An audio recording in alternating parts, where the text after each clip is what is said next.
What's up? It's the Gigabyte Grizzly Brohemian, and this is a messed up time we live in, so I need you all to do me a favor. Wear your mask. Like this, not like this, or like this, or like this, like this. Wear your mask. It's for your safety and mine. Because if I see you without one, I'm gonna pump kick a mask onto your face. Got it?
Announcement from Benjamin C. Steele talking to you about wearing a mask.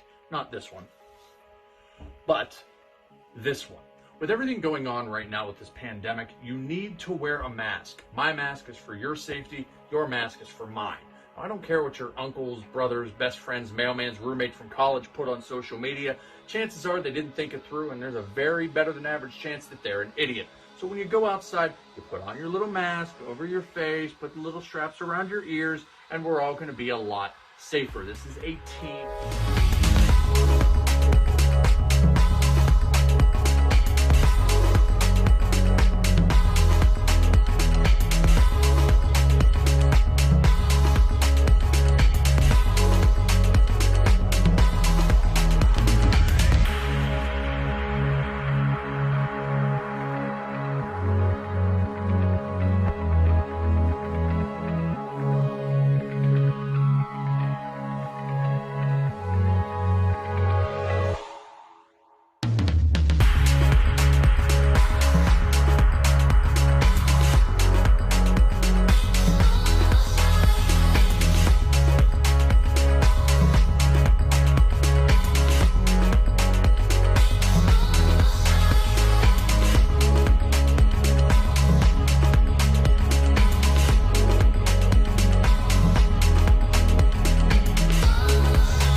Zeke Mercer, one half of the Tag Team Champions.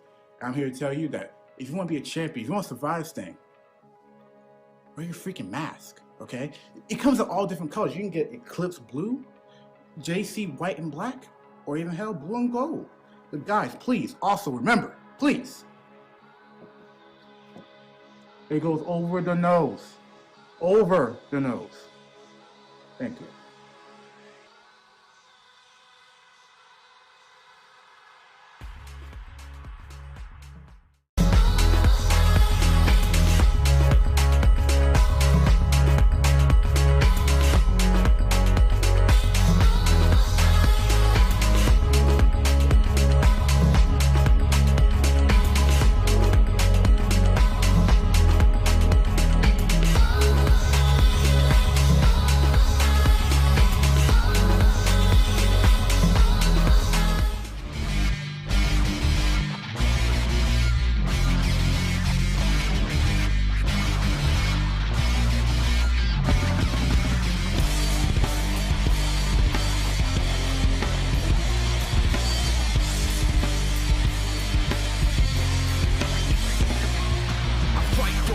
for a foot or an inch, yeah, I fight for you all. Is the truth and I'm in, yeah, I fight for every breath that I take.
What's up?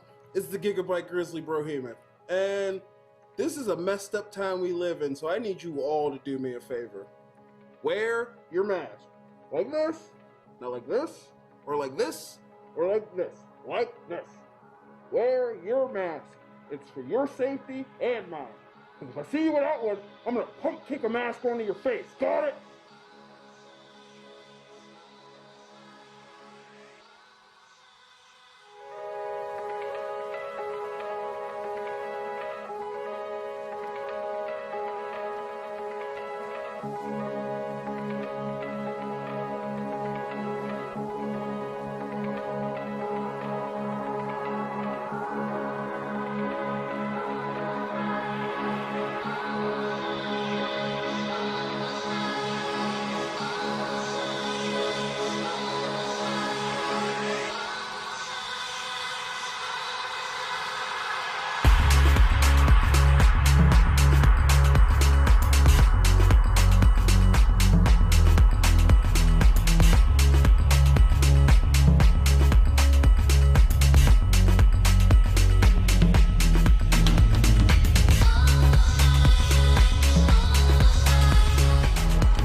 Service announcement from Benjamin C. Steele talking to you about wearing a mask.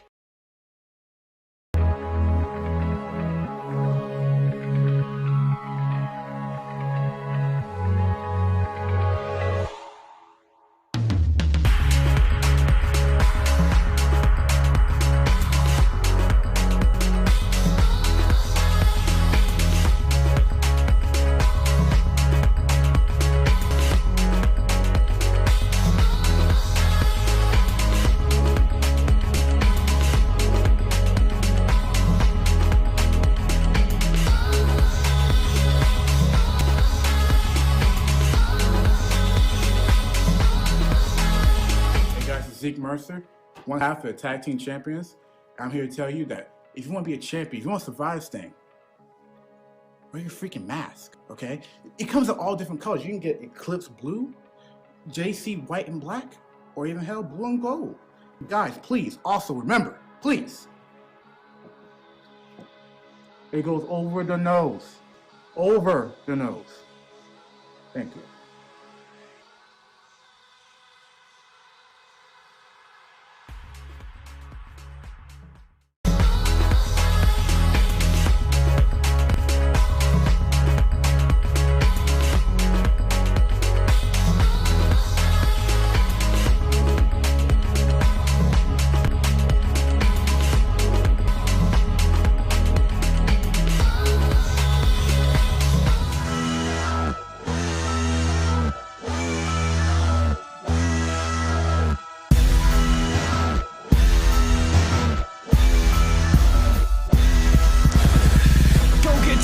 This show is a member of the Sorgatron Media Podcast Network. Find out more at Parental discretion is advised. This show is brought to you by IndyWrestling.us and IndyWrestling.network for your independent wrestling entertainment. Just Pro Wrestling News Podcast. No filler, no pop-ups. Production services by Sidekick Media Services. And listeners like you, supporting us at patreon.com/Wrestling Mayhem Show.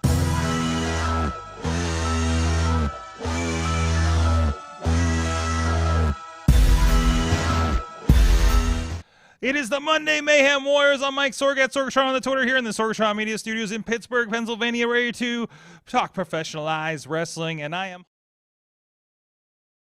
No, there he goes. There's back. There it is. Sorry, I hit a thing. And we disappeared for a moment. But I am hot off of a live jazz music festival. I actually had a lot of fun. Visit our friends at BPEP out there, the Black Political Empowerment Project.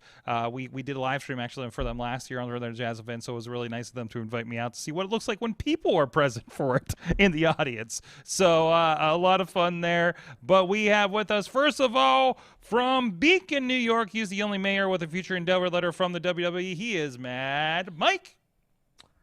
Hi, you may know me from RJ City's Instagram. Yeah, apparently now. Holy crap. Holy crap.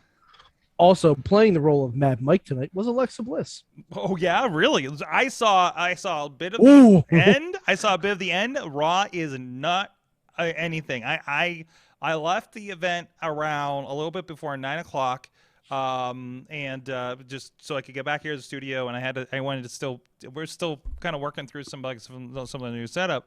And, I wanted to spend some time on that, call a little bit Elevation, and like the last half hour of Raw, maybe? Actually, 20 minutes. You missed some good stuff. Did I? Well, that's what YouTube's for. Yeah, I mean, for. And that's for it's you. Not a perfect show. That's for you to inform me about during this show now, Mike. Also with all the information, including which Yano match to watch from this weekend at the G1, it is Mainstream Matt of JustProWrestlingNews.com.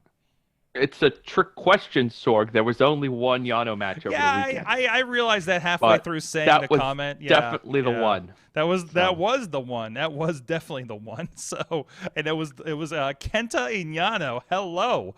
I have watched 1.5 episodes of G1, and I watched the New Japan Strong. So, Oh, we should get into that in a little bit. New Japan Strong, something else right now. That's most of them are very positive. So. Oh, they're very positive. I think it was their first one with the crowd.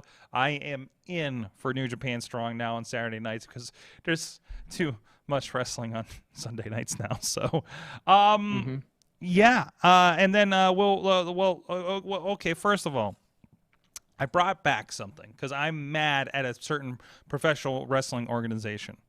Okay? Particularly their app that charged me for a month and tells me I have no subscription.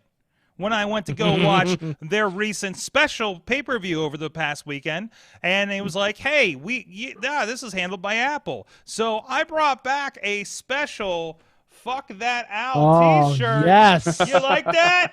You like that? How you like it, Impact Plus? Huh? I'm trying to support you. Friends of the show are on there. I've given you money. You've been getting email. You've been giving me emails from HDNet. I don't understand that. Why is HDNet email? I thought it was a scam. But turns out they think I haven't paid them in the last month, and I'm kind of pissed about it. I want to watch Christian Cage wrestle, damn it.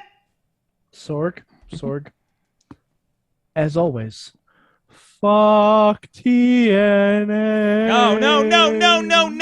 We're not doing that. No, Mike. You're wearing Mike. shirt. It's the app. It's insane. It's pissed me off for the last Sorg, fucking time. It's the company. I've canceled my subscription. The company is held together by WD-40 and Scotch. No, Mike. No. Well, last time I checked, WD-40 is not an adhesive. Exactly, Matt. Exactly. Oh, no. This company has been making gator glue. This company has been making strides as a product, but they can't get their shit together on the app, which I think is on the same damn place. Is Fight doing that? I don't know what's going on. But it doesn't work. Chromecast doesn't. Listen, Chromecast doesn't work on the Impact app or the Ring of Honor app. Thankfully, there's actually an Apple TV app, and the browser works great. But maybe New Japan has the right idea by not actually doing a full-fledged app and just giving you a weird Chromecast situation, right? This is why I just watch wrestling on my television. Hey, you know what, Mike? Some of us. If I just watched the wrestling that's on your television, and if this is the case, I don't know how you watch pay-per-views at all. I have Peacock on my television. Oh, you have Peacock on your television. How adorable, Mike. Anyways, but no, that's and I also bought the last AEW pay-per-view, kindly fuck off. Mad Mike consumes his wrestling like a 50-year-old man. Yeah, apparently, and he misses out on so much good stuff. But no. Hey, you know what? But at least I don't inadvertently not get charged for pay-per-view I wanted to buy. Well, it wasn't a pay-per-view; it's a monthly subscription. So it's a whole $7.99 that's been wasted here on Impact Wrestling. Okay, and still overcharged. Well, that's okay because apparently I can get most of the same stuff for $5.99 or $4.99 over on the YouTube membership. So maybe we'll try that. I don't know. So a cut's going to go to Google instead of Apple on that one. So I don't know. Maybe. I don't know. I'm still dismayed. When I find time and I want to watch this pay-per-view, probably not before tomorrow's show at this point because I'm Wait, so you haven't watched it yet? No, I haven't watched Victory Road yet. Oh. I couldn't watch it. That's the whole point of wearing the T-shirt. Yeah. Good. You don't understand the dance I do glossing over the sections of Just Pro Wrestling News when I'm editing to not get spoilers. Yeah.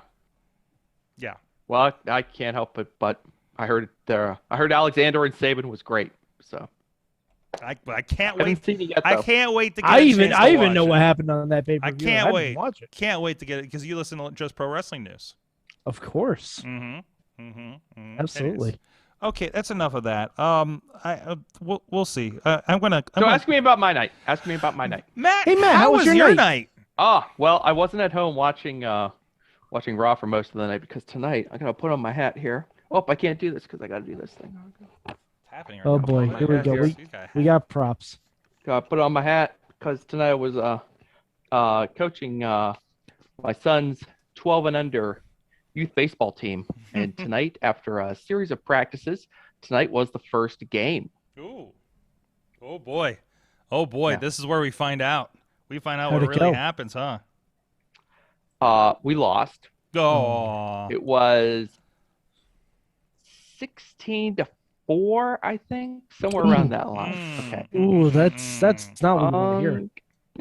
Yeah, a little pitching, some control issues for the pitching, as sometimes happens in these 12 and under youth baseball games. You can find yourself caught in a vortex of bases on balls that goes on forever and ever and ever and ever. On balls. I am, if nothing, a patient man. So there's a lot of rope for these pitchers to go out there and just kind of do their thing. Okay. And hopefully work their way through it. But I admire the perseverance of the kids. The children played hard. There were some nice moments. We've got to work on the rules for the balk. which is a fun new addition this year as the kids have leveled up. Wow, they're doing balks in that level. They're doing box. They're doing stolen bases.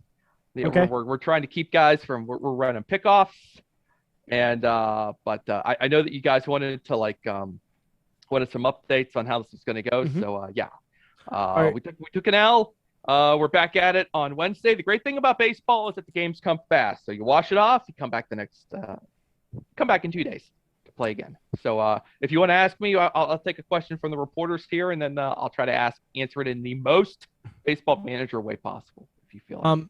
Matt, I just I know we were giving you assignments to be like different baseball managers each week. I feel like your team needs a little bit more oomph after their first loss. Long season, a lot of games to play. So I'm going to recommend that you start coaching in the style of Mr. Burns from Homer at the Bat. I will embrace that, if only to yell at the players' facial hair, or lack thereof. Let's work on keep those sideburns up, Mattingly. And yeah, and if I were they'll still like you better than Steinbrenner. And if I were to say that if I adopted any fictional baseball manager for tonight's game, it would definitely be Tom Hanks during the first half of A League of Their Own when he's drunk and useless. That was kind of me. Okay. Fumbling, a little fumbling around. I went to great pains to try to prepare the lineup ahead of time and all the defensive positionings inning by inning. And then we had like 3 extra kids show up that I wasn't expecting, and I had to like reorganize the whole thing on the fly. So like during the first inning, I'm like trying to rework this lineup. Okay. So I was drunk Tom Hanks. So you were frazzled. I was a little. That's fine. It's fine. Maybe, a little caught off. Maybe this is an opportunity. But you know what? One game at a time. It's just one game. So long 178 games. Long 178, or perhaps less than that games. And we're gonna get back out there on Wednesday, and we're gonna get a couple different pitchers on the mound, get a look at them. Learned a lot about our team. Like some of the fight in our team, some of the resolve was very, very strong. So we're gonna come back on Wednesday. We're gonna hope for some better results, and hopefully we'll do better. Good. Well, maybe it's an opportunity here for you to have like some Mayhem show guest coaches. Yeah. Who would like to come down and? I mean, maybe some of the Mayhemers. I think Brohemoth would be a guest third base coach. Brohemoth would be a have a third base coach. Brohemoth as a third base coach. Yeah. Yes. Yeah. I mean, Noir as a third base coach. Coach. Yeah. Third base ghost. That sounds right. I gotcha. Do you think we could get the gavel David Lawless in to help argue balls and strikes? Yeah. Can you help me out with that? Yeah. Because I tell you, we got hosed on a call. We got hosed on a call. Okay. And for the first time in my youth baseball managerial career, I got to yell, "You're killing me, Blue." Right at the umpire. He was right there in front of me. He heard it. And I'm like, let's call. And I followed it up with, let's call New York and have them take a look at it. And he laughed again. So did you start kicking dirt? I'm not there yet. Okay. We'll see. Okay. I know when we argue balls and strikes and he throws me out of the game, then we'll kick dirt. This was just a blown call. Matt, letting him know. By the way, if you do get to a point where you get kicked out, there is a precedence that we expect you to live up to. You have to run to whatever base it was, pick up the base, and walk away with it. I would tote it away like I'm Lloyd McClendon? Yeah. I don't know. All right. Hear that, or pull a Malachi Black and just sit crisscross applesauce right on the base until the call is what you would like it to be. Maybe I'll do Snow Angels in the dirt. I like the Snow Angels. I like the Snow Angels. That one. Yes. Anyways, wrestling tonight. I did watch Elevation, and enjoyed Elevation. Let me have this, Mike. Me and Matt are gonna have this conversation. I want to say good things about Raw. Raw was actually pretty good. Okay, well, I'm just getting the Elevation stuff out of the way so you guys can talk about Raw. So, the biggest thing was Joey Janela and Sonny Kiss. and Joey's new friend getting involved there is probably the biggest development there. But Who's Joey's new friend? I can't. Kayla Rossi. Kaylee Rossi, that's right. She did like a standing back. So they put a chair on Sunny's back, and she did like a standing backflip into a stomp on the chair. Ooh, it was impressive. It was impressive, and she is like buff too. You know, she's not like some little cheerleader Alexa Bliss waif doing this thing, right? So like it was impressive. Oh, I just woke up. Echo. Sorry. Sorry, room. Anyways, but no, yeah. So it was some good stuff there, and Kingston telling Tony he'll go far in this business is always fun. But I mean, just listen for Eddie Kingston, and if you think Chris. I'm sorry, I thought the Echo was playing music now. If you think Chris Jericho yelling on Rampage is something, I think Kenny's only got one mode. So we'll go with that. Anyways, so I mean that's my Elevation report. It was fun. It was a good watch. It was good to have on while I was tinkering with stuff, like as usual, right? So, she's definitely playing. Alexa, stop! There we go. So what happened on Raw? Playing the role of Charlotte tonight will be Sorg. Oh, okay.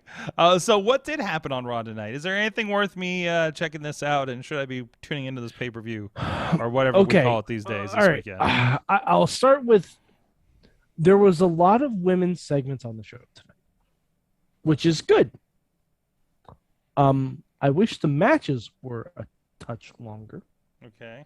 The matches were not very long. We have new women's tag team champions. Oh. Okay. In Neke and Rhea. Sorg, you do have to watch the Alexa Bliss and Charlotte segment. Oh boy. Oh boy. They got a little catty, and it was pretty good. Okay. Pretty good. I enjoyed it a great deal. Alexa has basically, like, she was, Matt, would you say like a hair away from breaking into Get Out of Here, Charlotte? You would know better than me. So you didn't say that. Okay. Yeah. Alexa was a stone's throw away from breaking into full out Get Out of Here, Charlotte. Like, just basically parroting everything that we've said about Charlotte for the past year and a half or so. Wow. Maybe we should grab that YouTube and add her. So honestly, that it's out there. It's not a bad idea. Mm-hmm. But it was a good segment, and Charlotte, Charlotte bit back and she went after Alexa's, character and all that stuff, and it was a good segment. And then they brawled a little bit, and I'm excited for that match on Sunday. We opened Sorg, believe it or not, with the New Day versus the Bloodline. Ooh. Oh, wow. So we were in full-on crossover tonight, huh? Oh, yeah. It's going to be crossover till the pay-per-view, till the draft, probably. Oh, okay. Yeah, I wouldn't be surprised. But it ended with, it was a little weird how it ended because Bobby Lashley came out and attacked people, but the ref didn't call for a DQ for some reason. I don't know. So Reigns pinned Woods. So technically the Bloodline won, even though it should have been a DQ. Jeff Hardy is now added to the U.S. title match. So it's Sheamus, Hardy, and Priest at Extreme Rules. There was some stuff with AJ and Randy. I'll be honest, I don't know what it was. I was eating dinner at the time, so I didn't get to fully catch up on what that was. But yeah, and then Big E was pissed that Lashley attacked all of New Day. Reigns was pissed that Lashley attacked all of the Bloodline. So the main event was Lashley versus Reigns versus Big E, and it was really fucking good. Just for kicks. Yeah, I did catch it, and it was very good. Yeah, stuff I was seeing looked pretty good there. So yeah, it was a wonderful main event. It was good times. Good times. It's weird because we're going into Extreme Rules not having a WWE title match, but I'm assuming that they'll book Big E versus Lashley. Something on Extreme Friday. Rules. Yeah. Yeah. Yeah, that seems obvious. So wait, where are we at with matches for that? I don't, like, in general, like I honestly don't know. I mean, they've got like at least 6 matches. Yeah, announced. I'll bring up the deal. Yeah, I'm They've got got- They're doing Reigns versus Balor. They're doing Charlotte versus Demon Alexa. Balor. They're doing Becky versus Bianca. Yep. There is no, there isn't. Wait. There's Charlotte obviously a Charlotte US versus title match. Charlotte versus Alexa, Priest versus Hardy versus Sheamus. There's a SmackDown Tag Title match. They're doing Usos versus Usos Street versus Profits. Street Profits again. Yeah, Which will most likely be some kind of gimmick match. Yeah, your Demon I'm versus assuming. your Demon versus Reigns is obviously the biggest thing here, right? It's Extreme So, Rules. Yeah, It's so- Extreme Yeah, and there's Rules, no Extreme Rules No, matches announced yet. Right? Reigns versus Demon is Extreme Rules now. Oh, is it now? Okay. It was just announced after Raw went off the air. Hmm. And we're also getting Liv Morgan versus Carmella. So I'm okay with that. That's 3 women's matches on a pay-per-view. I'm down for it. I cannot. I really expect that last one to end up on a pre-show. To be honest, Potentially, but Potentially. still, But I'll still take fair. it. No, wait a minute. Didn't we have arguments about whether they count as a pay-per-view match if they're on the It pre-show? doesn't count, but it's still booked. And also, why do I have glitter in my beard? You see this thing? What's happening right now? That's a question you need to I ask. remember yourself glitter at privately. this show tonight. What the hell is going on? I didn't even Sorg, see glit- the runway. Glitter is the herpes of craft supplies. Is it Apology, just everyone. like, do I still have glitter on me from a show 2 weeks ago? What's happening? Yes, Oh, Sorg? Yeah, Sorg, that stays with you. You still have glitter on you from 2nd grade. so that I'm telling you. there's still some in my lungs from that one ICP show in about 20 years ago. That explain it. Yeah. Yeah. So that's what this cough is for. I mean, if you inhaled that glitter 20 years ago, I definitely there's a did. good chance that it's just been existing inside your body for the past 20 years. It just kind of like spurts out every once in a while based on your body position or, Yeah, a cough or yeah, a sneeze or something somewhere- like that. Somewhere, So, somewhere. ICP glitter is forever. Somewhere in the Yeah. crevices of my body is just a pocket of glitter and Diet Fago. Okay. Anyways, well that's an idea. Oh, and Biggie also opened the show, and he didn't say Brody by name, but he thanked Brody for his support, and the crowd did chant Brody a little bit, so that was very nice. Cool. That Yeah. is nice. Yeah, because I know there was something. Well, I know Bryce said something this week as well on Twitter, congratulating him too. So like all around. So yeah, that's great. That's great. So But yeah, Raw was a decent show. Pretty decent show. Has its flaws, well, just like all shows do. Oh, I forgot. Hmm. Shayna beat the fuck out of Nia Jax. Oh yeah. Oh yeah, Nia's probably going away for a spell. Mm-hmm. Oh no. Shayna basically like broke Nia's arm. Shit. Like put her hands like put her Pentagon hand Junior style. in the handle of the ring steps and stomped on it. No. Okay. Yeah. Okay. Yeah, that was a short match. It was a Shayna squash, but it was pretty fun. It was pretty fun. I'm not gonna lie. Definitely. Jeez. But so yeah, you're telling me I mean, worth pulling up the YouTube clips on this one? oh yeah, definitely. So I mean, I think that's where I'm at. I and it's it's a little bit of the Ring of Honor philosophy because Ring of Honor, and Impact too, fucking Impact. I'm not following the week by week show because I only have so much bandwidth, right?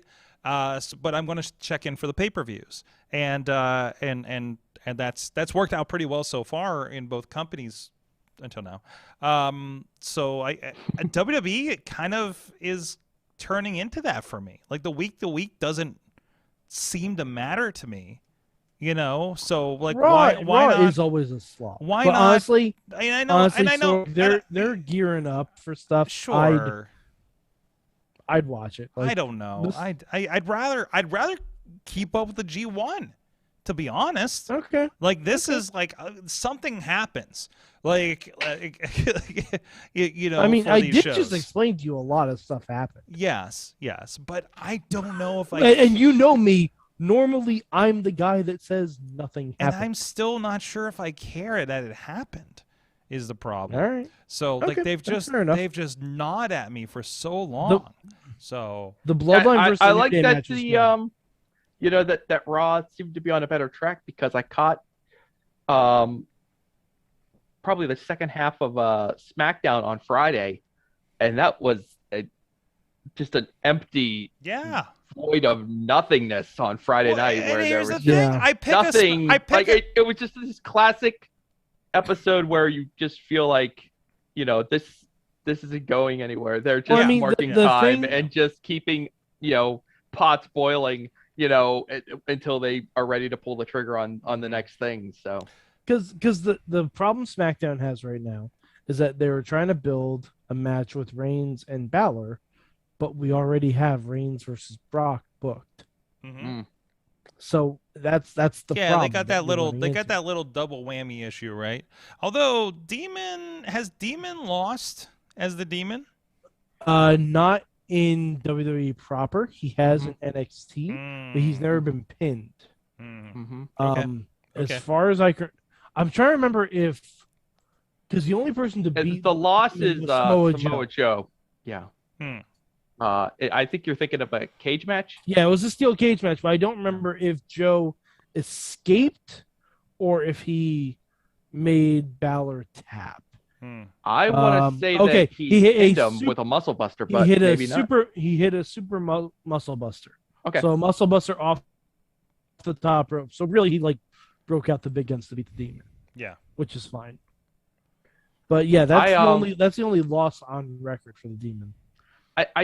You know, I'm looking at what they did tonight on Raw, and I guess they feel like they need a strong main event, but you know, New Day versus the Bloodline for me would have been at least as compelling as Balor versus Reigns for a main event for Extreme Rules. They should have just done that Extreme Rules style. Of course, you're doing your interpromotional battle like a month before Survivor Series, but who cares? You know, it's fine. The one time a year. Apart from all those other times. But see, the thing is, before Survivor Series, we got a draft. Yeah, this is so who the hell knows? The other thing too is that they ran into this last year. They do the draft. You know, you spend all this time kind of getting used to the alignments of the different wrestlers, and then they draft. They shuffle the deck, and then these reshuffled rosters, you know, basically declare blood feud on each other for their new show that they've been on for a week. Hey, Matt, are we gonna do another draft special? Why not? Let's go. I don't even know what the rules are gonna be. Good luck. We should absolutely do that because that was fun last time. Yeah. Jeez. All right. So Sorg, you mentioned the G1. I did mention the G1. I've been enjoying the G1. I'm a G1 and a half into it. Good for you. I'm proud of you.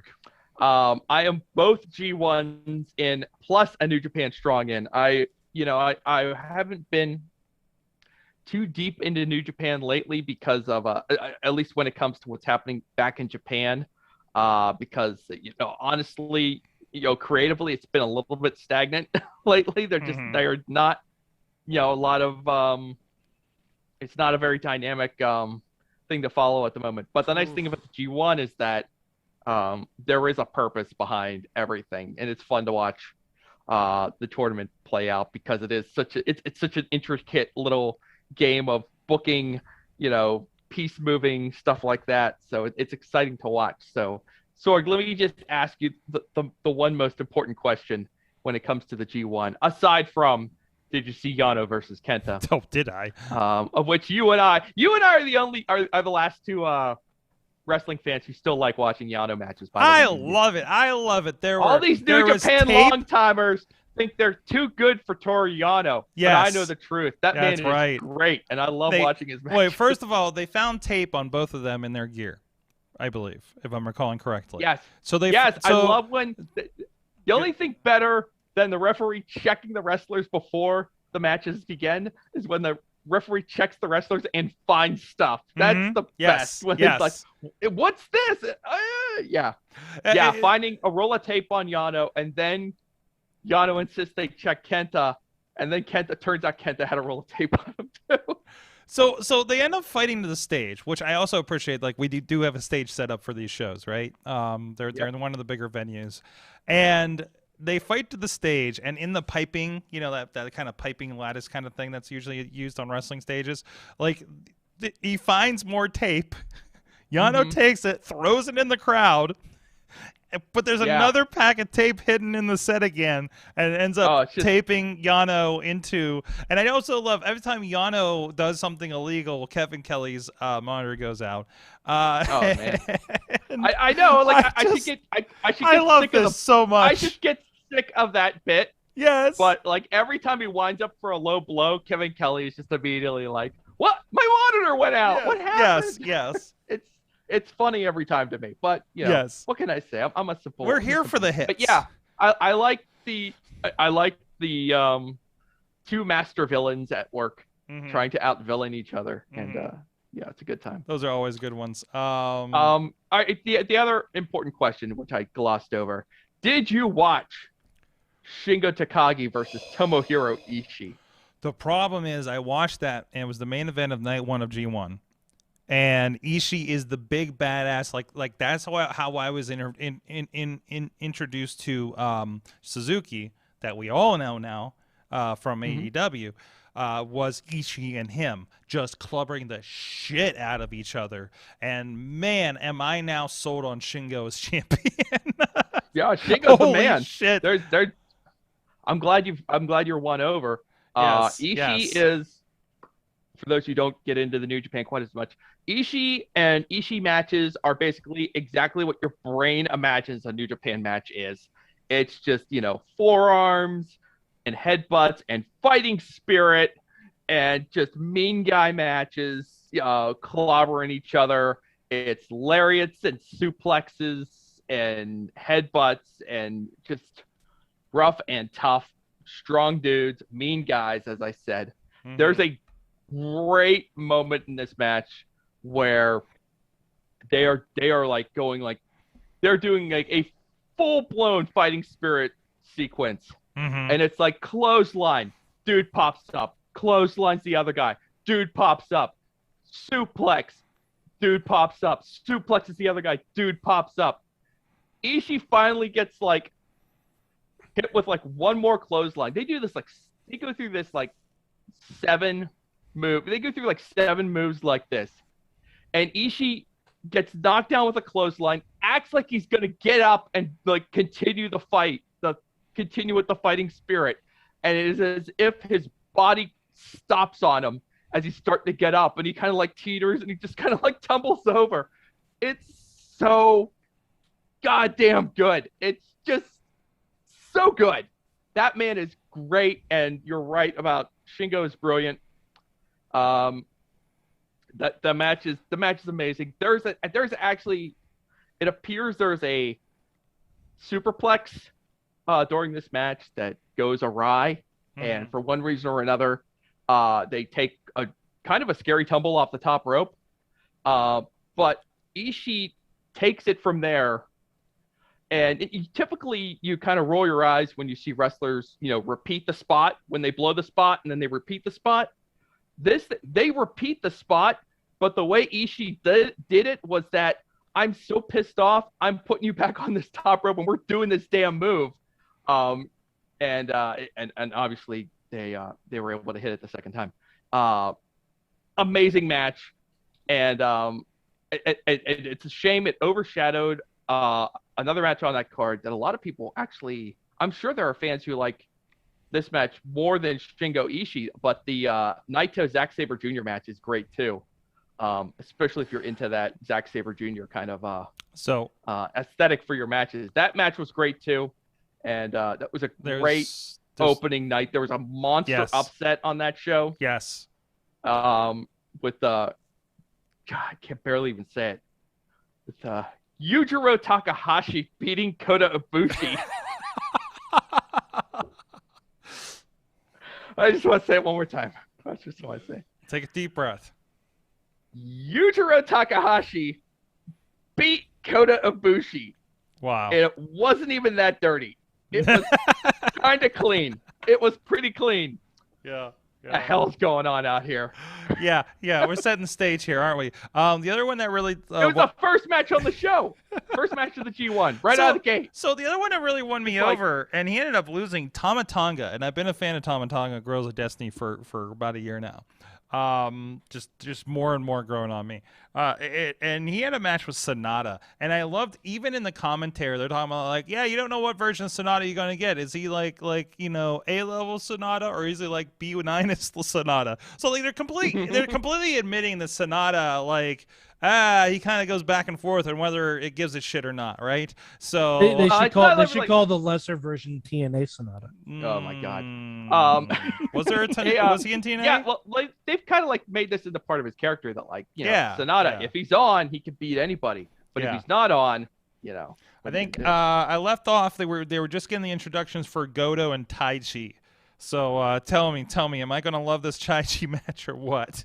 So it's kind of pretty good it's a by hit and miss Taichi for me. standards. Yeah. I mean, you also get the full Taichi entrance. Oh, jeez. Well, I'm sitting there, and I've been watching it. I've been watching it upstairs with the since the lady is back, and of course, who has the bunny lady come out with them? That would be Yujiro Takahashi. That's Takahashi. The scantily clad. Yes, with her butt hanging out, with the bunny ears and come out with them. The kind of stripper dance, and she's like, "What are we watching?" I'm like, "This is how they do in Japan, I guess." So this is how we Japan. I don't know. For many years, it's a cultural difference. I'm learning. Okay, so. But that was fun. It was good. It's a fun show, for sure. And then the Strong. So I go from the Ishii main event to Ishii in the opening match of Strong. Oh yeah, versus Alex Coughlin. Yes. Young Lion getting brutalized. So Alex Coughlin is a young lion still, apparently. Yes. And but he's doing his Alex Coughlin challenge. But he challenges the likes of multiple openweight champion, 5-time openweight champion, current openweight 6-time champion, guy that clubbers the shit out of people, is very, very scary man, Ishii. And that's his thing. I'm not all of them are that. Like, didn't he get like a Bushi or something before or something crazy? Yeah. Alex Coughlin is the dog chasing the truck down the road. He is. Unfortunately, he caught an Ishii. Yeah, he caught an Ishii. I would have to check the results to see what his other matches have been. But yeah, he's been in classic biting off more than he can chew mode. Yeah. And that was fun. The thing that stood out for me is just how effective. I don't know how many people they had in that studio, but they made a lot of noise. And yes, they did. It added so much energy, and I can't help but compare it to what Impact is doing in their studio setting with their handful of fans, and how it still feels like, just like 10 people in there. Yeah. I don't know how many people New Japan had in their studios, but it felt like they had at least 100 or so. Is that because Canadians are just overtly polite, so they're not very loud? No, they don't record. No. Well, first of all, you're not even updated on your digs, because they've been recording in Nashville for the last 2 years. Oh, okay. Well, so years. Reload and insult Nashville now. You can go ahead. Yeah, I think they were in Nashville before COVID. So, so they're in the studio, but they're in a studio, much like WWE UK is doing. Yeah.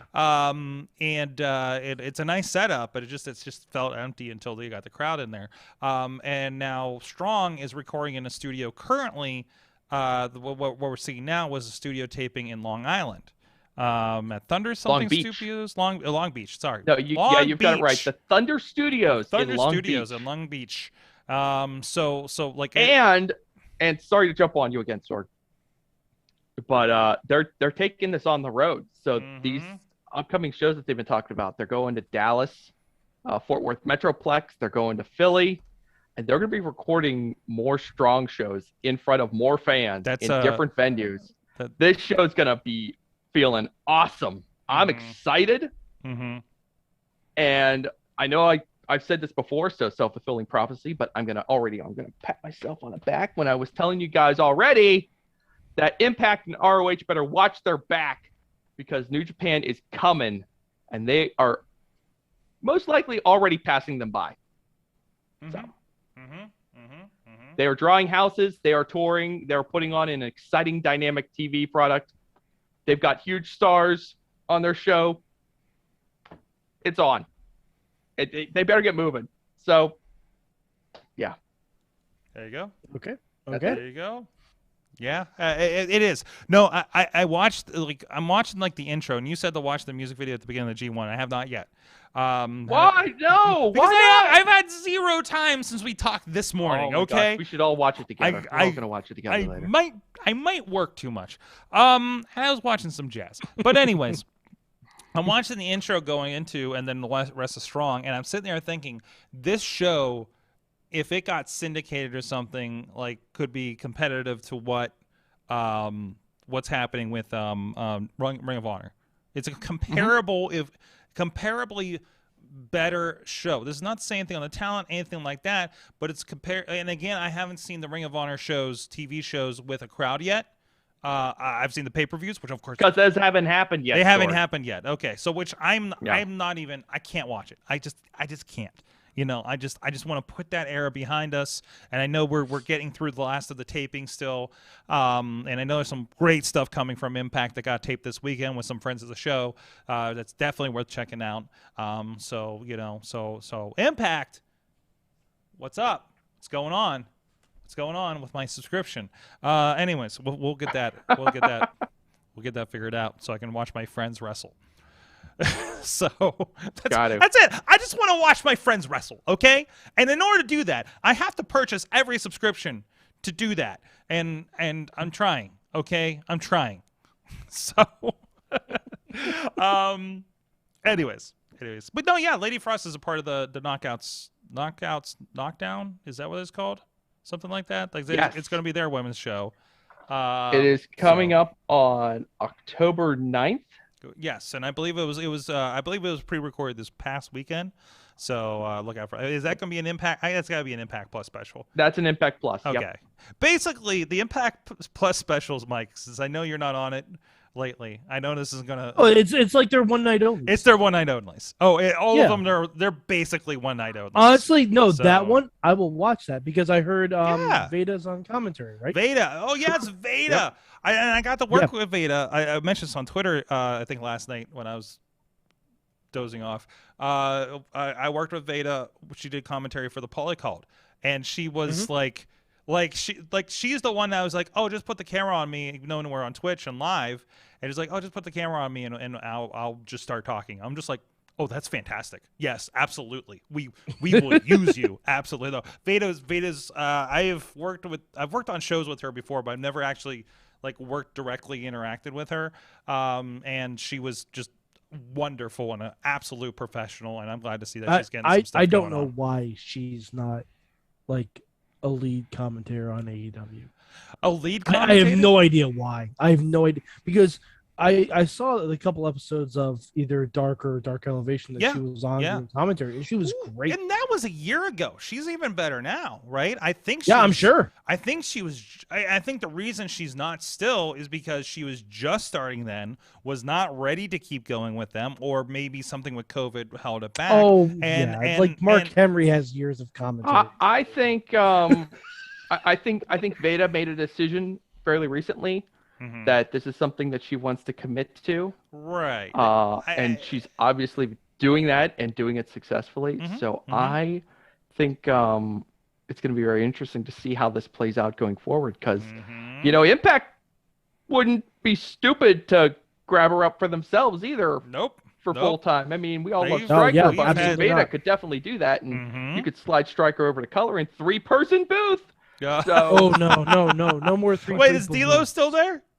No more. Yeah, D'Lo's still there. Okay. Just slide out D'Lo and slide in Veda. Hey, in the era of the 4-person booth, 3-person booth, not so bad. It's so crowded at AEW. No, honestly, right they're now. both terrible. Yes. Yeah, listen, I want to give a shout out right now, okay? I want to give a shout out, a respectful shout out to Doc Doherty, over at RWA. Matt, you were there, although you listened to none of it because you were on camera, but you kept pointing the camera at him.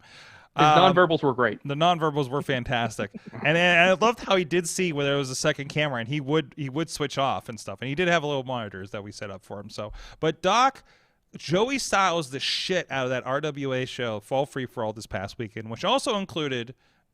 So we'll get to what I include in a second. But I just, he was solid. He didn't lose his voice. There was no dead space, like noticeably. I'm impressed on what he did on that. I'm not that I didn't think he was capable, but I don't think I've heard him do a solo like that for a while. And the added pressure, like, hey buddy, we're gonna throw things on Twitch tonight because we're doing a tech test, right? And he just took it in stride and did it and was a fucking pro at it. And I just want to give some shouts to Doc on that one.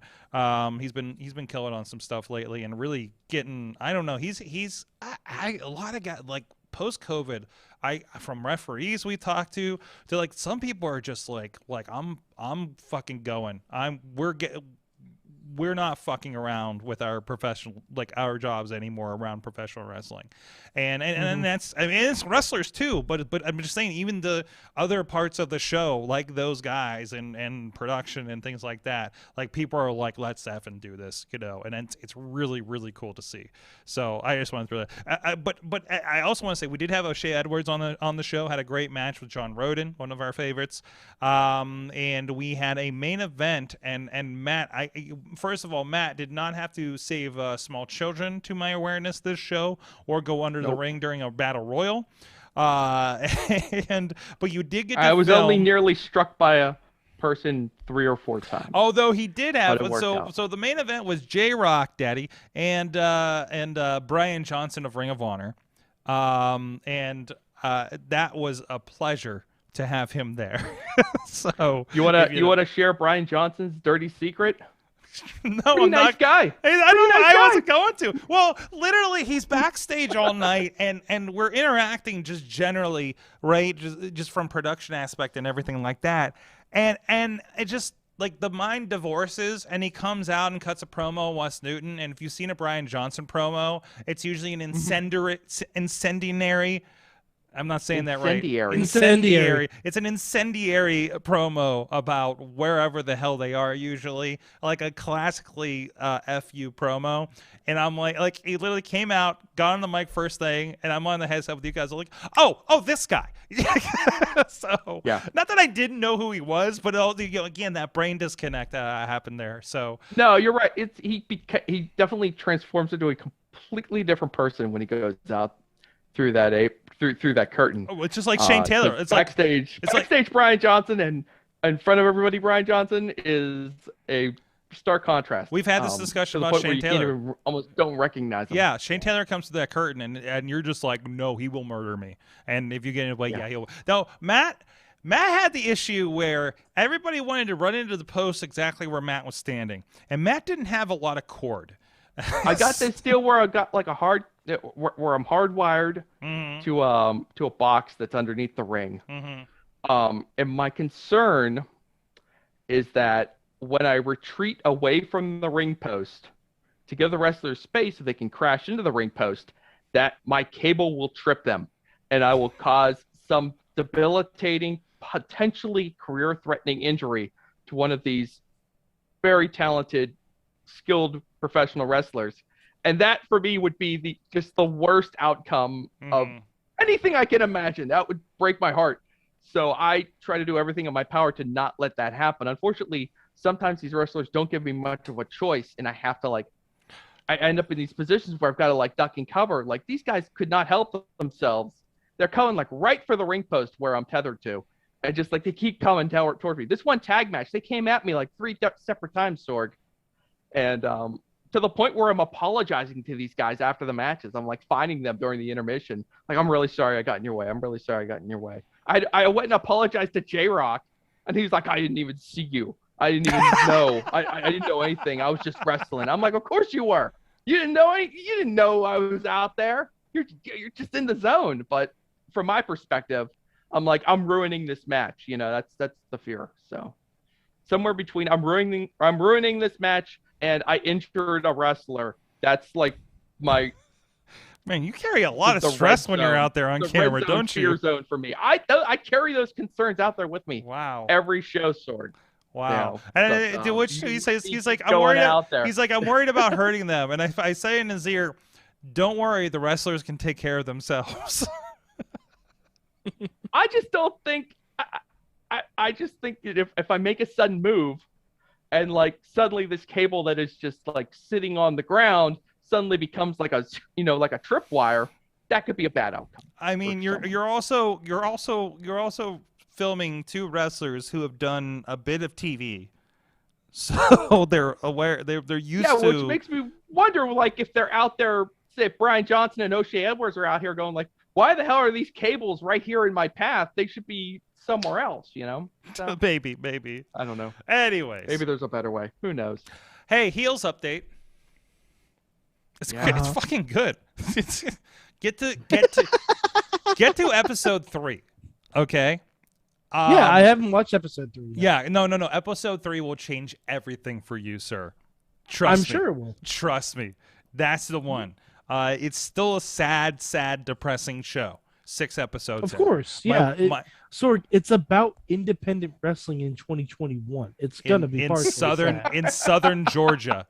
In southern Georgia, add in suicide and a family left behind. Lovely. And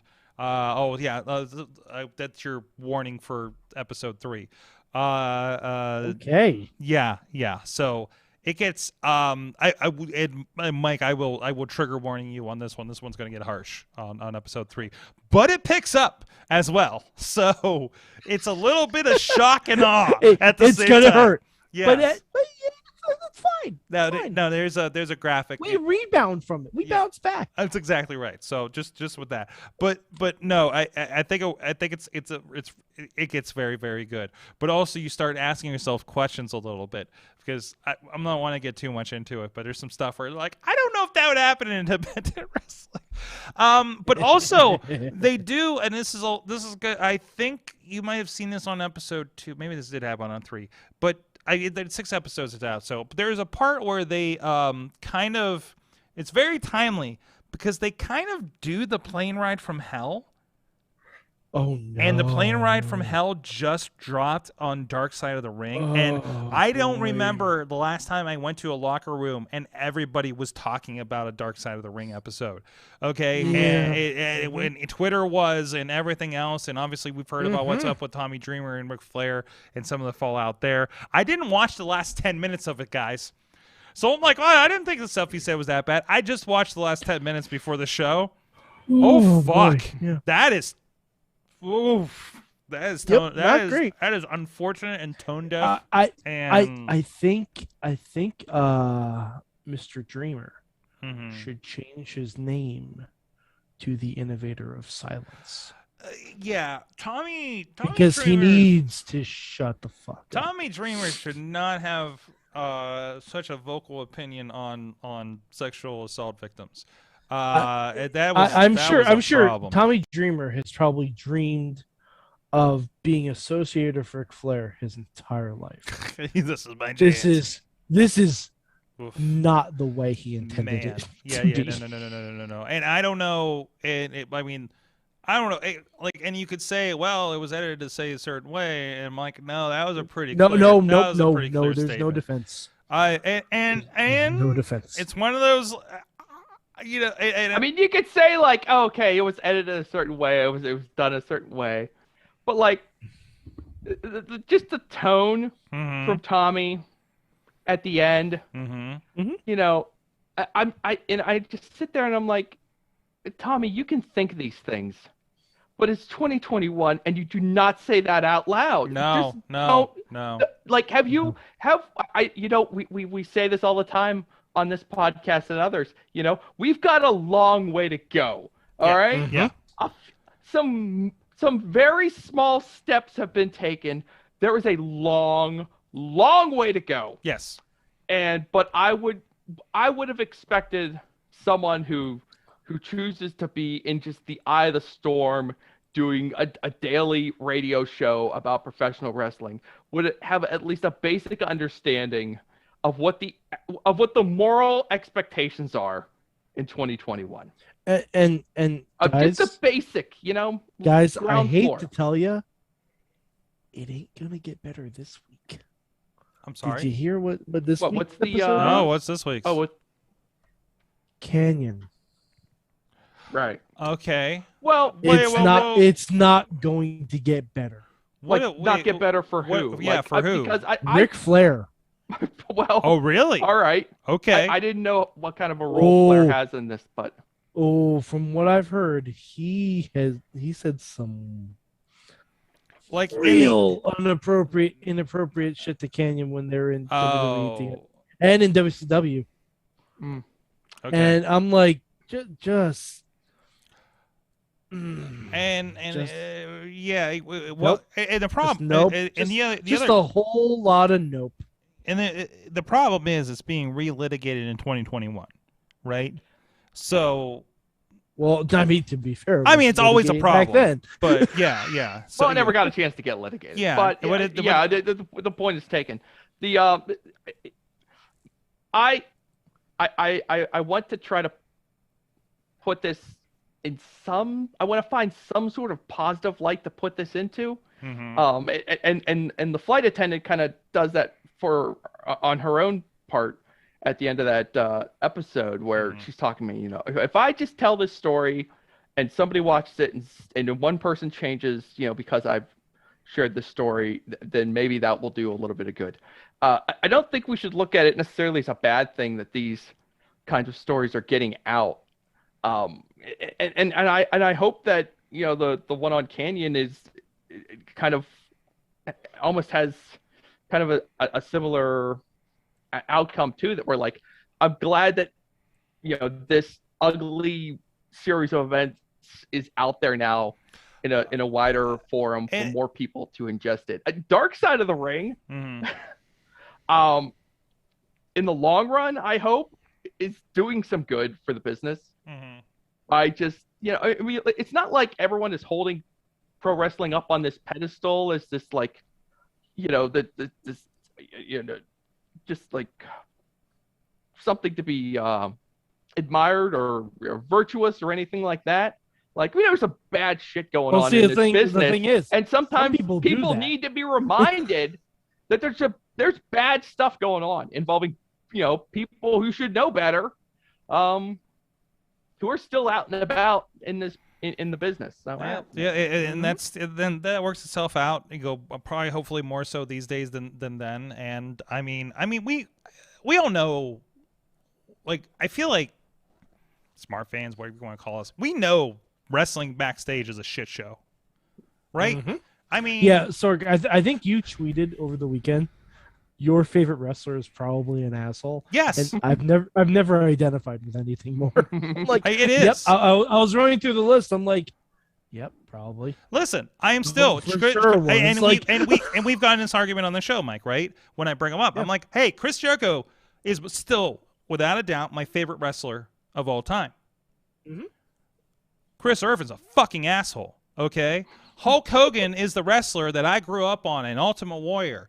But those guys are fucking assholes and racist and homophobic, okay?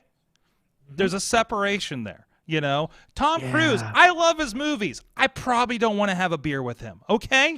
I don't even love his movies. Like, He just seems entertainment like a prick. in general. And if you do find the nice guys, Mark Henry, fucking great guy. Booker T, fucking great guy. Me and stories from people I know. Whoa. Well, here, go ahead, I'll finish up. But in wrestling and business dealings, like, I don't know, he might have done some other shit. I don't know. He has done. He's been in jail. He talks about it, right? He has a history of doing bad shit. But like has done right by people, at least in recent years, okay? And doesn't have to, right? And not in a business way, like other stuff. So that's where that is, but and maybe more people, people are going to AEW because they like the vibe, the family. Maybe less people are assholes there. I don't know. Maybe that's it. But it's a company culture is what it feels like. And that can be debatable when you go down the list. Sure, but I mean, you can't do a company that size. I'm just saying, Dustin was mentioned in Dark Side of the Ring, so I mean, there's bad apples in every. Wait, are we talking about the plane ride? Yes. About him being a drunken idiot after he got divorced. And sexually harassing. Okay. It wasn't as bad as Flair, okay. but it was still there. Okay, that I did not catch. Okay, apologize. Yeah, I did not catch that when I was watching the show. So, okay. Dustin, Hall, and Flair were all accused of sexual misconduct. Okay. Yeah. I believe it. I mean, yeah. And Dustin also verbally harassing his ex-wife too. Yes. Let's throw that in there as well. Not okay. But yeah, so I don't know. I don't know where this ends up with, but it's just a little bit of like. Well, I know one place it ends up.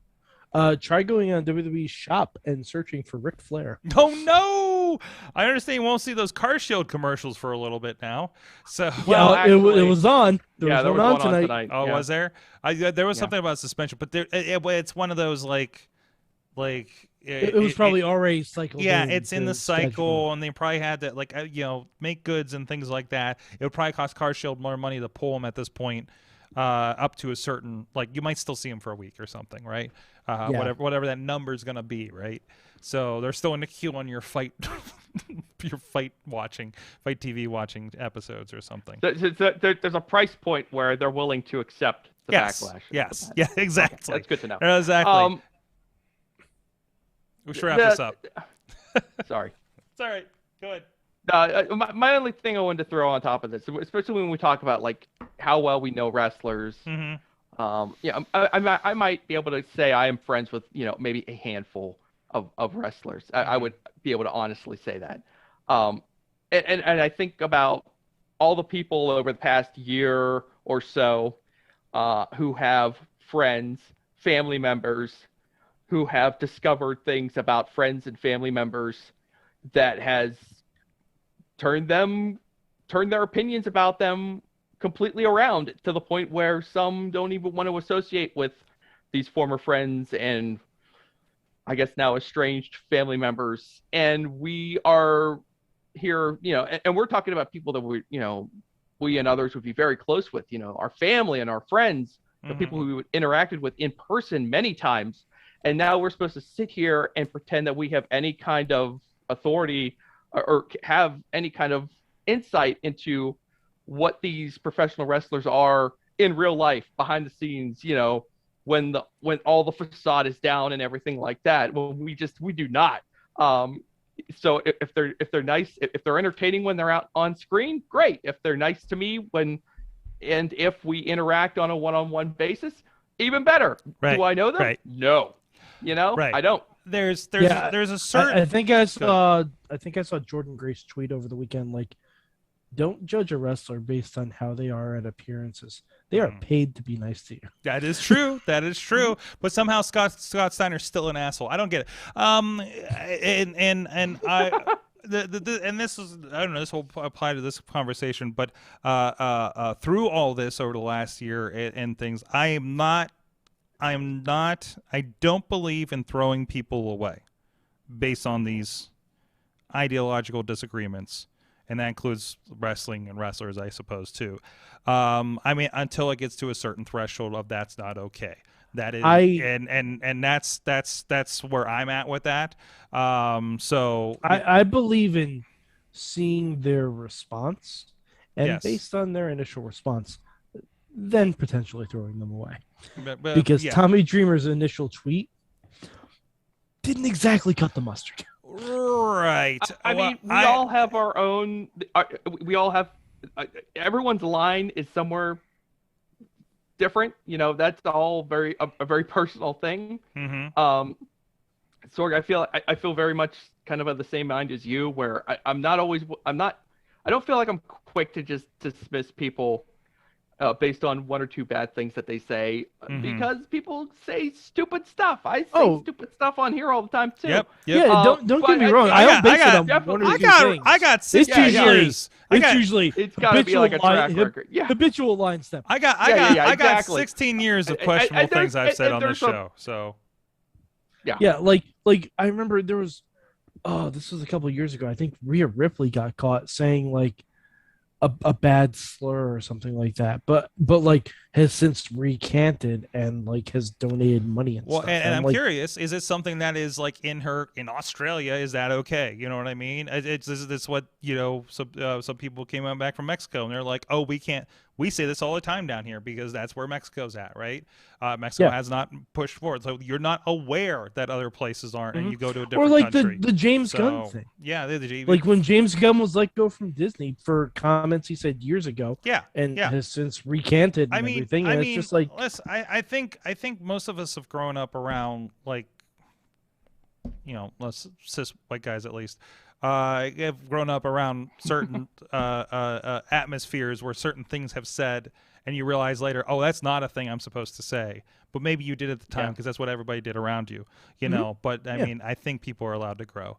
yeah, like if that interview from Tommy Dreamer was back in 2000, yeah, if it was unearthed from 2004. Then it's like, wow, yeah, that was okay, a shitty sure. thing. Then maybe and you he could say, listen, man, I that's where my head was then. But this was probably recorded in March. Yeah, no, this is within the last year. So, and when all this other stuff has happened, and I don't know, maybe he felt like he was in a safe.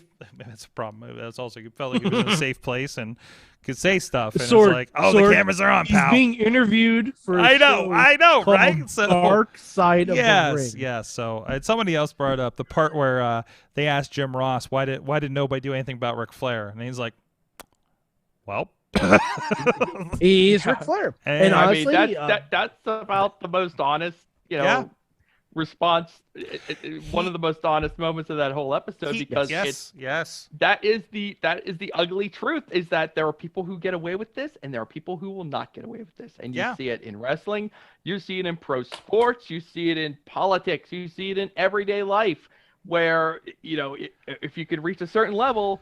Apparently you can get away with more stuff than other people, and this is not the way this is supposed to work. And this is a very entertainment business thing, and they are an entertainment business. All right, we've solved all the world's problems, I'm sure, and I'm sure I'm gonna we still got work to do. Hold on. Let's talk about something light real quick before we. Okay. And by light, I mean devastating. Marvel What If with Killmonger. Oh jeez, yes. Oh jeez, yes. Oh yeah. Okay. Maybe my favorite episode of the series so far. You say that every week. No, I don't. I don't. I wasn't huge on the zombie one. I thought it was fine. I thought it was fine. Like honestly, if I had to rank them so far, Killmonger and Captain Carter are tied neck and neck. Right below that, T'Challa, Star-Lord. Okay. But Michael B. Jordan, T'Challa, Star-Lord. God, man. Yeah. God, he is a wonder. That episode was just like because if you saw the Black Panther movie, you heard like his whole deal was that he breaks it, he infiltrates operations when they're at their weakest, and then takes them over completely.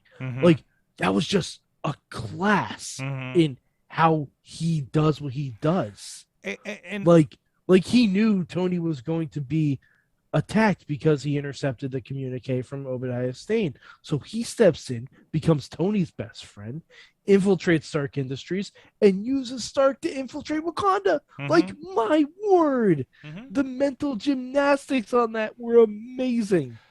Well, my take on it also was, like, when you watch Black Panther, like, I think they do a lot to make you. I mean, there's certain points where you sympathize with like him, and there's certain points where you sympathize with Thanos, even in his insane thing. But you see where it's coming from and where the logic went, and you wonder in the same situation you would have done the same thing, right? Like the bad guys, hey, Mick Foley said the best bad guys think they're right, and so So I feel like when you watch Black Panther, you have some sympathy for Killmonger and like he's right, but he's going a step too far. This was, well, he's coming from that same place, but man, he goes some places and makes you less sympathetic with him on this one. So like that was my take from that. So on top of everything you said as well. So Matt, what did you think of this episode?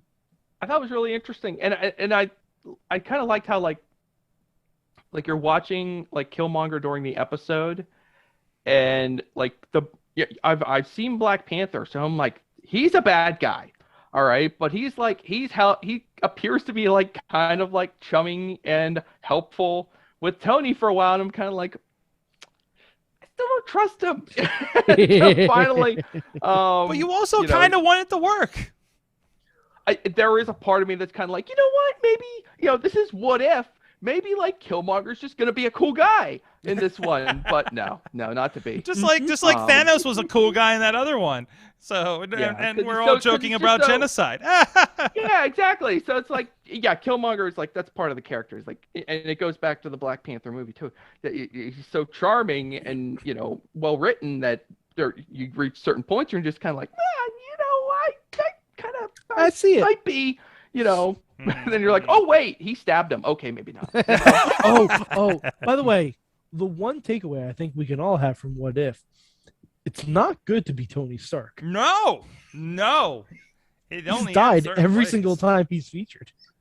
Oh, has he? I wonder if there's a message behind that, that he's like, the message is Downey's done. He's not coming back. Yeah. That's the message. Yeah, sounds about right.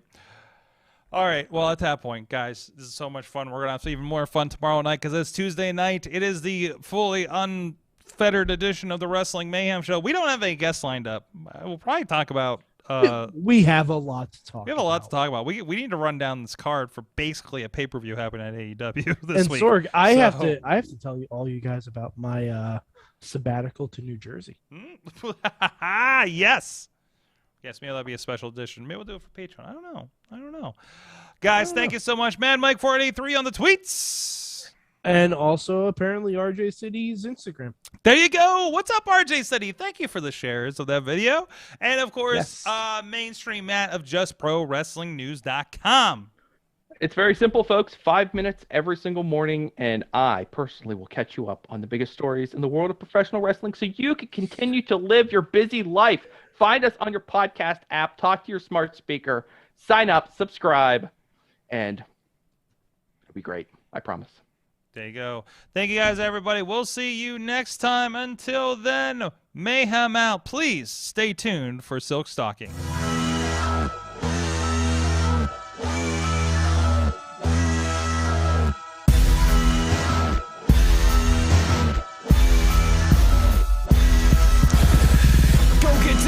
This show is a member of the Sorgatron Media Podcast Network. Find out more at sorgatronmedia.com.